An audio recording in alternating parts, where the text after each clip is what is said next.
अस्सलाम वालेकुम।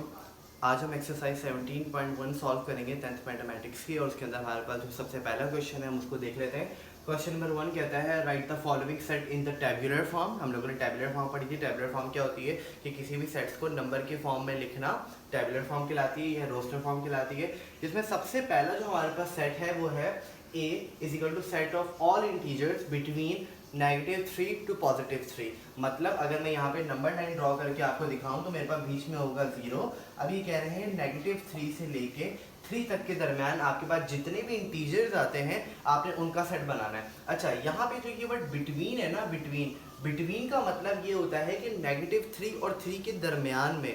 इसका ये मतलब बिल्कुल भी नहीं है कि 3 और -3 भी इंक्लूडेड है। बिटवीन का मतलब होता है कि -3 और 3 इसके अंदर इंक्लूडेड नहीं है, हम सिर्फ इसके बीच वाली वैल्यू देखेंगे। फॉर एग्जांपल अगर मैं यहाँ से बात करूँ, यहाँ पे -2 -1 होगा, यहाँ 1 होगा और यहाँ पे 2 होगा। तो बिटवीन का मतलब ये है कि मुझे यहाँ पे 2 से लेके -2 से लेके +2 की वैल्यूज लेनी है बिटवीन, यानी कि -3 और 3 के बिटवीन वाली वैल्यूज लेनी है। ये दोनों वैल्यूज को इंक्लूड नहीं करना। इसलिए मेरा जो सेट हो जाएगा वो सेट ए क्या हो जाएगा मेरे पास, -2 -1 then 0 then 1 then 2। ये हो जाएगा मेरा सेट, ठीक है। उसके बाद अब वो नेक्स्ट चीज हमारे पास यहाँ पे क्या बोलते हैं, अब वो कहते हैं set of composite numbers less than 11। हमें पता है हमारे पास जो 2 टाइप्स ऑफ नंबर होते हैं, एक होता है प्राइम और उसका ऑपोजिट क्या होता है कॉम्पोजिट नंबर। प्राइम नंबर क्या होते हैं जो सिर्फ अपने टेबल में आते हैं और 1 के टेबल में आते हैं, लाइक 2 3 5 7, ठीक है, 11। और उसके बाद कॉम्पोजिट नंबर वो नंबर होते हैं जो प्राइम नंबर नहीं होते, उसके अलावा जितने भी नंबर बच जाते हैं वहाँ पर कॉम्पोजिट नंबर होते हैं। जैसे मैं बोलूँ कि क्या 2 कॉम्पोजिट नंबर है, नहीं 2 कॉम्पोजिट नंबर नहीं है, क्योंकि 2 एक प्राइम नंबर है, क्योंकि 2 सिर्फ अपने टेबल में आता है। कॉम्पोजिट नंबर अगर बोलूँ 3 तो 3 भी कॉम्पोजिट नंबर नहीं है, क्योंकि 3 इज अ प्राइम नंबर, क्योंकि उसे अपने टेबल में आता है, किसी और के टेबल में नहीं आता। इसलिए अगर मैं बोलूँ 4 तो yes 4 is a composite number, क्योंकि 4 प्राइम नंबर नहीं है और वो अपने टेबल के अलावा भी और लोगों के टेबल में आता है, जैसे कि 2 के टेबल में वो आता है, ठीक है। इसी तरह से अगर आगे चलते रहे तो हम इसको देखते हैं। अब क्या कहते हैं set of composite numbers less than 11, यानी कि 11 से छोटा छोटा। यहाँ पर भी लेस देन का मतलब ये होगा कि 11 से छोटा छोटा, यानी कि 11 इंक्लूडेड नहीं होगा, 11 से पीछे पीछे। लेस देन ना, यानी ये बोलते हैं 11 से कम, 11 से कम यानी 10 तक की बात हो रही है, तो हम सिर्फ 10 तक की वैल्यू से इंक्लूड करेंगे, यानी हमारी रेंज क्या हो जाएगी 10 तक हो जाएगी। कॉम्पोजिट नंबर की बात हो रही है तो अब हम यहाँ पे सेट बनाना शुरू करते हैं। इसका चेक करते हैं 1 से, ठीक है। 1 जो है मेरे पास प्राइम नंबर या कॉम्पोजिट नंबर, इसके अंदर बहस है, तो हम इसको अक्सर लोग ये कहते हैं कि ये प्राइम नंबर है, तो हम इसको प्राइम नंबर ही सपोज करते हैं, क्योंकि इसके छोटा कोई डिविजिबल नंबर नहीं होता जिससे हम इसको चेक कर पाए, ठीक है। इसके अलावा मेरे पास 1 हो गया, 2 एक प्राइम नंबर है, उसको छोड़ देंगे, 3 भी प्राइम नंबर है, 4 कॉम्पोजिट नंबर है मेरे पास, ठीक है। 5 प्राइम नंबर है, क्योंकि अपने टेबल के अलावा किसी और के टेबल में वो नहीं आता। उसके बाद मेरे पास कौन सा नंबर आता है 6, यस 6 आता है 2 के टेबल में, यानी कि कॉम्पोजिट नंबर हो गया। उसके बाद 7 प्राइम नंबर है, अपने टेबल के अलावा किसी और के टेबल में आता ही नहीं है। उसके बाद कौन सा नंबर आता है 8, यस 8 कॉम्पोजिट नंबर है मेरे पास। 8 के बाद 9 आता है, yes 9 is also composite number, क्योंकि वो 3 के टेबल में आता है। उसके बाद मेरे पास 9 के बाद क्या आता है 10, yes 10 is also composite number, क्योंकि वो 2 के टेबल में आता है, 5 के टेबल में आता है, ठीक है। यहाँ पे ये मेरा सेट हो गया कंप्लीट। सॉरी ये 3 नहीं है, ये मेरा ब्रैकेट है, ठीक है। और मैंने 11 को क्यों इंक्लूड नहीं किया, सही है, क्योंकि मेरी रेंज लेस देन 11 थी, ठीक है, तो मैं 10 तक को इंक्लूड करूंगा। उसके बाद अब देखिए सेट बिल्डर फॉर्म क्या है, अब वो क्या कहते हैं x such that x belongs to the prime numbers and x is greater than 5 and is smaller than equal to। ये जो साइन होता है ना, ये साइन इसका मतलब होता है smaller than plus equal to, यानी कि जो मेरा x है वो 13 से यानी 13 से छोटा छोटा और 13 के बराबर दोनों भी है। और इसका क्या मतलब होता है लेस देन का मतलब होता है सिर्फ ये, मतलब कि 11 से पीछे पीछे वाली वैल्यूज। यहाँ पर 13 smaller than and equal to, मतलब 13 भी इसके अंदर इंक्लूड होगा, क्योंकि इसके अंदर इक्वल टू भी है, अंडरस्टैंड, ठीक है। अच्छा, अब वो कहते हैं सेट ऑफ प्राइम नंबर। अब हम प्राइम नंबर को लिखना शुरू करते हैं, ठीक है। अब वो क्या कहते हैं 5 से लेके, यानी कि x जो है वो 5 से लेके 5 से बड़ा होगा, यानी 5 इंक्लूड नहीं होगा, 5 से बड़ा, यानी कि इसकी रेंज कहाँ से स्टार्ट होगी 6 to 13। सही है, मेरी बात समझ आ रही है, यानी कि x जो है वो 5 से बड़ा होगा, 5 से बड़ा होगा, सही है। तो मतलब क्या होगा कि 6 से स्टार्ट होगा, 6 से स्टार्ट हुआ and smaller than equal to 13, इस वजह से इसकी रेंज की मैंने क्या बोल दी कि ये 6 to 13 होगा। अब हम 6 to 13 के दरमियान में से हमने कौन से नंबर निकाले हैं, प्राइम नंबर निकालने हैं, ठीक है। अब देखते हैं, सबसे पहले नंबर 6, क्या 6 प्राइम नंबर है? नहीं, 6 कॉम्पोजिट नंबर है, हमने यहाँ पर भी उसको लिखा है। 7, yes 7 is a prime number, सही है, अपने नंबर के अलावा किसी और नंबर में नहीं आता। 8 composite number, 9 composite number, 10 composite number, 11, yes 11 is a prime number, ठीक है। 12 कॉम्पोजिट नंबर, क्योंकि 2 के डबल में भी आता है, 6 के डबल में भी आता है, एंड 4 के डबल में भी आता है, 3 के डबल में भी आता है, मजे की बात, ठीक है। और उसके बाद क्या आता है? 13, yes 13 is a prime number, ठीक है। उसके बाद 14 कॉम्पोजिट नंबर है, प्राइम नंबर है? कॉम्पोजिट नंबर है, क्योंकि वो 7 के डबल में आता है, ठीक है। और 13 के आगे मुझे जाना भी नहीं, क्योंकि मेरी रेंज यहीं पर ही खत्म हो गई है, तो yes this is my set, ठीक है। उसके बाद अगर मैं अगले क्वेश्चन की तरफ बढ़ूँ, तो अगला क्वेश्चन मुझे क्या कहता है सॉरी, अगला क्वेश्चन ये कहता है कि अब y जो है, y such that y belongs to the odd numbers, this represents the odd number, okay, odd number, and y is greater than 7, यानी कि greater than 7 यानी रेंज कहाँ से स्टार्ट होगी? 8 से स्टार्ट होगी, and y is smaller than 17, smaller than यानी कि 16 तक जाएगा, ठीक है। ये मैंने इसकी रेंज यहाँ पे डिसाइड कर ली है, ठीक है। अब मुझे क्या निकालना है? ऑड नंबर्स निकालने हैं इसके अंदर से। अब मैं निकालता हूँ इसको, तो मैं कहता हूँ कि भाई सबसे पहला जो है 8 तो मेरे पास इवन नंबर है, छोड़ दो। स्टार्ट कहाँ से होगा? 9 से, 10 छोड़ के 11, सही है, 12 छोड़ के 13, फिर 14 छोड़ के 15, फिर आ गया 16 को मैं इंक्लूड नहीं कर सकता, क्योंकि 16 मेरे पास यहाँ पर रेंज है लास्ट, लेकिन 16 सिंस मेरे पास एक इवन नंबर है तो उसको मैं इंक्लूड नहीं कर सकता, तो मेरा सेट यहीं पर कंप्लीट हो जाएगा। मैं 17 पे क्यों नहीं गया? क्योंकि स्मॉलर देन की बात है, मेरी रेंज सिर्फ 16 तक थी, अंडरस्टैंड, ठीक है। उसके बाद हमें कहते हैं कि x belongs to z belongs to z such that z belongs to the real numbers and z square is equal to 121। या अब देखिएगा, अब यहाँ पे ना हमें एक एक्सप्रेशन सॉल्व करने के लिए दे दी है, यानी कि z square is equal to 121। I guess मैंने ऐसी एग्जांपल पहले भी करवाई भी है, आई रिमेंबर, ठीक है। उसके बाद अब इसको मैं किस तरह से सॉल्व करूँगा कि मुझे पता है कि जब मुझे यहाँ से रूट हटाने हैं, सही, यहाँ से स्क्वायर हटाना है मुझे z की वैल्यू, तो मुझे क्या लेना पड़ेगा? रूट लेना पड़ेगा ऑन बोथ साइड्स, ठीक है, सही है। और उसके बाद क्या होगा, मेरा ये स्क्वायर इस रूट से कैंसिल हो जाएगा, and my z will be अकेला, ठीक है। और उसके बाद 121 को जब मैं इसका रूट लूँगा तो मुझे पता है मेरे पास 11 आएगा, एंड सिंस रूट हटेगा तो मेरे पास पॉजिटिव और नेगेटिव 2 वैल्यूज आएंगी, ठीक है। ये हम प्रीवियस कॉन्सेप्ट से देख के आते हैं अपने 8th स्टैंडर्ड के अंदर, ठीक है।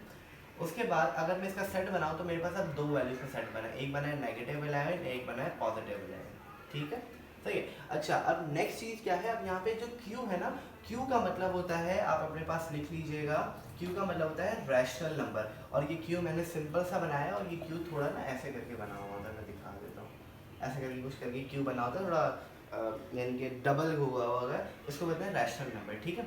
अच्छा, अब वो क्या बोलते हैं, P belongs to P such that P belongs to the rational numbers and P square is equal to -1। अच्छा, रैशनल नंबर के रिवीजन कर लेते हैं। रैशनल नंबर क्या होते थे? वो नंबर जो नॉन टर्मिनेटिंग नंबर्स हो, ठीक है, और वो नंबर अगर जो वो टर्मिनेटिंग है तो उसके अंदर कोई पैटर्न, सर्टेन पैटर्न फॉलो हो रहा है, तो वो मेरे पास रैशनल नंबर्स होते हैं, ठीक है। अब हम चेक करते हैं, सही है, इसको कि इसमें से हमें कितने रैशनल नंबर्स मिलते हैं। जब इसको सॉल्व करेंगे तो सिर्फ वही वाला तरीका हो जाएगा, मेरे पास अंडर रूट ये आपस में कैंसिल हो जाएगा, p is equal to under root -1। अच्छा, अब ये जो नंबर यहाँ पे अंडर रूट -1 है, आप इसको जरा कैलकुलेटर में डालिएगा और इसका आंसर चेक कीजिएगा। इसका आंसर आएगा सिंटेक्स एरर, ठीक है। सिंटेक्स एरर क्यों आएगा, मैं आपको इसका रीज़न बताता हूँ, मैं दिखा दूँ। देखें, मैथ्स एरर या सिंटेक्स एरर आता है मेरे पास, ये इस वजह से आता है क्योंकि ये जो है ना अंडर रूट -1, ये मेरे पास बराबर होता है आयोटा के, सही है। और आयोटा क्या होता है मेरे पास, आयोटा को इस तरह से लिखो या इस तरह से थोड़ा सा लिखो की बात है। आयोटा क्या होता है, आयोटा मेरे पास कॉम्प्लेक्स नंबर्स होते हैं, जो हम इसी चैप्टर के अंदर इंशाल्लाह या नेक्स्ट चैप्टर के अंदर हम आगे जाके इसको बहुत डिटेल्स में देखेंगे, ठीक है। तो अभी तक के लिए आप ये समझें कि आयोटा क्या होता है। आयोटा जो है एक समझ लें आप इस वक्त, ये समझ लें आयोटा जो है ना एक इरेशनल नंबर होता है फॉर एग्जाम्पल, ठीक है, ठीक है। अब देखिएगा, अब मुझे सेट किसका बनाना था, रैशनल नंबर का, लेकिन जब मैंने इसको सॉल्व किया तो मेरे पास कौन सा नंबर आ रहा है, इरेशनल नंबर। तो यानी कि मैं सेट के अंदर कुछ भी नहीं डाल सकता, और ये सेट मेरे पास क्या हो जाएगा, एफ सेट मेरे पास क्या हो जाएगा, एम्प्टी सेट। और मैंने बोला था मैं एम्प्टी सेट को किस तरह से रिप्रेजेंट कर सकता हूँ, मैं इस तरह से भी एम्प्टी सेट को रिप्रेजेंट कर सकता हूँ। तो ये था क्वेश्चन नंबर 1। अब हम मूव करते हैं क्वेश्चन नंबर 2 की तरफ। ठीक है, हम देखते हैं क्वेश्चन नंबर 2 जिसके अंदर हमें बोलते हैं कि हमें काफ़ी सारे सेट्स गिवन हैं, 6 सेट्स गिवन है, उसको हमें सेट बिल्डर फॉर्म के अंदर कन्वर्ट करना है।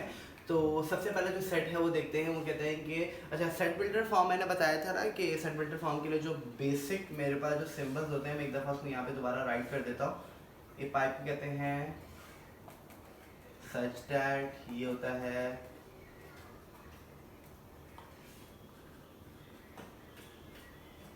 बिलोंग्स टू, ये होता है एंड, ये होता है और, ठीक है। और कौन सा सिंबल होता है मेरे पास, ये तो आपको पता है ग्रेटर का सिंबल होता है, ये आपको पता है स्मॉलर का सिंबल होता है, ठीक है। ये मेरे पास सिंबल होता है। अच्छा वो कहते हैं set of all rational numbers between 5 and 6, ठीक है।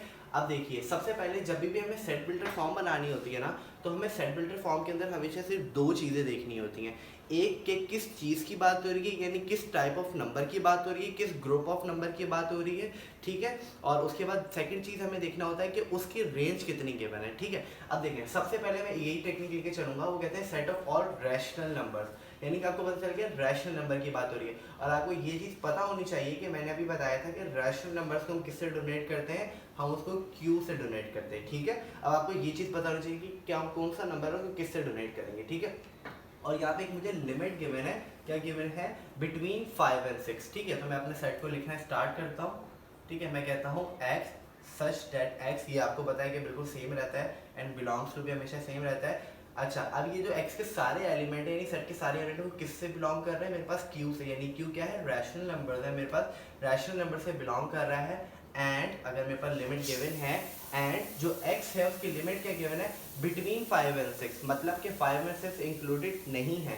बिटवीन 5 and 6 का मतलब क्या होगा, 4 से लेके कहाँ तक, सॉरी बिटवीन 5 and 6, अच्छा सॉरी ये पॉइंट्स में आएगा नंबर, ठीक है। बिटवीन 5 and 6 की बात है तो मुझे पता है कि इसकी लिमिट को मैं किस तरह से सेट करूँगा, 5 स्मॉलर देन 6, ठीक है, यहाँ तक। यानी कि मुझे पता है ना कि मैंने बिटवीन को किस तरह से लिखना था, ठीक है। यानी कि x स्मॉलर देन 5, सही, sorry x smaller then 6 and x is greater than 5, ठीक है। इस तरह से इसकी लिमिट लिखूंगा। उसके बाद सेकंड सेट के ऊपर आते हैं। यहाँ पे आपको एक टेबुलर फॉर्म गिवन है और यहाँ पे आपको आइडेंटिफाई करना है कि ये सेट किस चीज़ का है। अच्छा सबसे पहले मैं चेक करता हूँ क्या मेरे पास नंबर होल नंबर्स का है, नहीं, क्योंकि इसमें जीरो इंक्लूडेड नहीं है तो होल नंबर के सेट नहीं है। क्या नेचुरल नंबर्स का, नहीं, नेचुरल नंबर का भी नहीं है, क्यों, क्योंकि मेरे पास 1 2 3 4 तो आ रहा है, देन 5 मिसिंग है, देन 7 में मिसिंग है, काफ़ी सारे नंबर्स बीच में मिसिंग है। क्या ये इवन नंबर्स हैं, इवन नंबर भी नहीं है क्योंकि 3 आ रहा है, ठीक है। क्या ये सिर्फ ऑड नंबर से, ऑड नंबर नहीं क्योंकि 2 4 6 भी आ रहा है। ये है कौन से नंबर, अगर थोड़ा सा गौर किया जाए ना तो ये पता चलेगा हमें कि ये सारे वो नंबर्स हैं जिनके अंदर 12 आता है, ठीक है। गौर करें, 1 के टेबल में 1 12 12, 2 के टेबल में 2 6 12, 3 के टेबल में 3 4 12, 4 के टेबल में 4 3 12, 6 के टेबल में 6 2 12 और 12 के टेबल में 12 1 12, यानी कि वो नंबर हैं जिसके अंदर 12 आता है मेरे पास, ठीक है। अच्छा अब यहाँ पे कुछ चीज़ समझने वाली है। अगर मैं ये चीज़ बोलूँ कि 2 × 6 = 12 है, ठीक है, तो ये चीज़ें समझिएगा यहाँ पर कि जो 12 है ना, 12 ये जो है ये है मल्टीपल ऑफ 2। मल्टीपल ऑफ 2 का मतलब क्या है कि मैंने 2 को किसी एक नंबर के साथ मल्टीप्लाई किया तो ये मुझे मिला है, तो ये क्या होगा, ये 2 का मल्टीपल है। और इसी तरह से ये जो 2 है, 2 ये है डिवाइजर ऑफ 12। ये थोड़ा कॉन्सेप्ट होता है जो आपकी उम्र में बच्चों को बहुत अच्छे से आना चाहिए। वो समझ लेंगे दफ़ा दोबारा कि अगर मैं बोलूँ कि 2 × 6 मेरे पास 12 आया, तो 12 क्या है, 12 इज अ मल्टीपल ऑफ 2, क्योंकि मैंने 2 को किसी एक नंबर के साथ मल्टीप्लाई किया तो मुझे 12 मिला, यानी कि मैंने कुछ मल्टीप्लाई का ऑपरेशन परफॉर्म किया तो मुझे मल्टीपल मिला। इसी तरह से अगर मैं अब 12 को डिवाइड कर दूंगा 2 से, ठीक है, यानी कि मैंने क्या बोला है, 2 इज द डिवाइजर ऑफ 2, सही है। तो अगर मैं इसको डिवाइड करूंगा तो मेरे पास आंसर 6 आएगा, मतलब कि मेरे पास वही नंबर अगेन आएगा। तो इसकी वजह से मैं ये कह सकता हूँ कि मेरे पास जो है 2 जो है ना वो डिवाइजर ऑफ 12 है, ठीक है। ये बात याद रखनी है आपने कि अच्छा इसको आसान फॉर्म में हम देख लेते हैं कि अगर कोई नंबर 2 के टेबल में आ रहा है तो वो सारे 2 के मल्टीपल होंगे, ठीक है, और 2 जो है उन नंबर्स का डिवाइजर होगा। बात समझ आ रही है, ठीक है।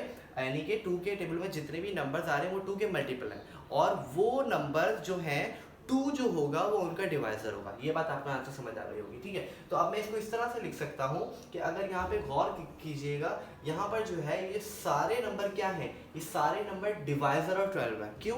क्योंकि 12 इन सबके टेबल में आता है, ठीक है। तो 12 इन सबका डिवाइजर हुआ, सही है, यानी कि ये सारे नंबर 12 के डिवाइजर हुए। इसको मैं इस तरह से लिखूंगा b इजिकल टू एक्स, सही है, एक्स, सही है, एस डिवाइजर्स ऑफ 12, सही है। अब बिलोंग्स टू वगैरह नहीं, आप इसको इस तरह से भी लिख सकते हैं जब आपके पास कोई कंडीशन नहीं होती कि सेट बिल्डर फॉर्म है, ठीक है। उसके बाद आप नेक्स्ट फॉर्म देखते हैं। इसके अंदर मेरे पास क्या आ रहा है, मेरे पास मुझे डायरेक्ट पता चल रहा है 1 2 एंड फिर लाइंस लगी हुई अप टिल 40 तक, नेगेटिव से 40, यानी कि इसका मतलब ये है मेरे पास नेगेटिव 40 से लेके पॉजिटिव 40 तक के सारे नंबर इंक्लूड हैं इसके अंदर, इस सेट के अंदर, ठीक है। तो मैं इसको किस तरह से लिखूंगा, मैं इसको इस तरह से लिखूंगा कि अच्छा मुझे बताइए कि क्या किस चीज़ को बिलोंग करें, ये सारे इंटीजर्स को बिलोंग करें ना, हमें ग्रुप आइडेंटिफाई करना होता है। X Z X belongs to the integers को मैं पॉजिटिव ग्रेटर यानी कि कैपिटल जेड से लिखता हूँ, एंड एक्स, सही है, is smaller than equal to 40, क्योंकि 40 भी यहाँ पर इंक्लूडेड है, and smaller than equal to 40 and greater than equal to negative 40, ठीक है। यहाँ तक आपको समझ आ जाना चाहिए, ठीक है। I hope so. मैं थोड़ा सा बोर्ड रख कर लेता हूँ यहाँ पे, ठीक है, सही है। अब हम नेक्स्ट क्वेश्चन पे मूव करते हैं। अब वो यहाँ पर कहते हैं कि -2, -4, -2, 0, 2, 4। अच्छा, आपको देखने से पता चल रहा होगा कि ये इवन नंबर है, लेकिन ये इवन नंबर्स नेगेटिव साइड पर भी हैं, तो it doesn't make a change ना, क्योंकि हम हमारे पास जो इवन नंबर्स होते हैं वो negative side and positive side दोनों नंबर पर एक्सपेंड हो जाते हैं, ठीक है। इसी वजह से मैं ये कह सकता हूँ कि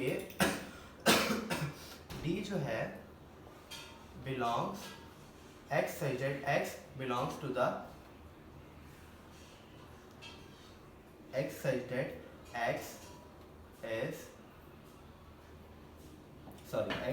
x belongs to the integers and are even, ठीक है। इस तरह से भी लिख सकते हैं। और सेकंड फॉर्म जो मैं सोच रहा था लिखने की, ठीक है, x such that x are even integers, सही है। अब यहाँ पर इवन इंटीजर्स आ गए हैं, अब मेरे पास मुझे यहाँ पर इसकी लिमिट भी डालनी पड़ेगी, एंड सही है, सॉरी मैं हमेशा पाया बना देता हूँ, एंड इसकी लिमिट क्या हो जाएगी, x smaller than equal to 4 and smaller than equal to -4, ठीक है। ये मेरे पास सेट बन जाएगा यहाँ पे, ठीक है। उसके बाद अब जब मैं अपने अगले सेट के ऊपर आता हूँ, ई सेट के ऊपर, तो मुझे यहाँ पे देखने से पता चलता है कि ये ऐसे नंबर हैं जो एक नंबर्स के स्क्वायर है, जैसे कि 1 का स्क्वायर, 2 का स्क्वायर एंड 3 का स्क्वायर एंड 4 का स्क्वायर एंड 5 का स्क्वायर, यानी कि 2 2 ज़ा 4, 3 3 ज़ा 9 एंड 6 4 4 ज़ा 16 एंड 5 5 ज़ा 25, ठीक है। तो मैं इस सेट को इस तरह से लिख सकता हूँ, x are squares of squares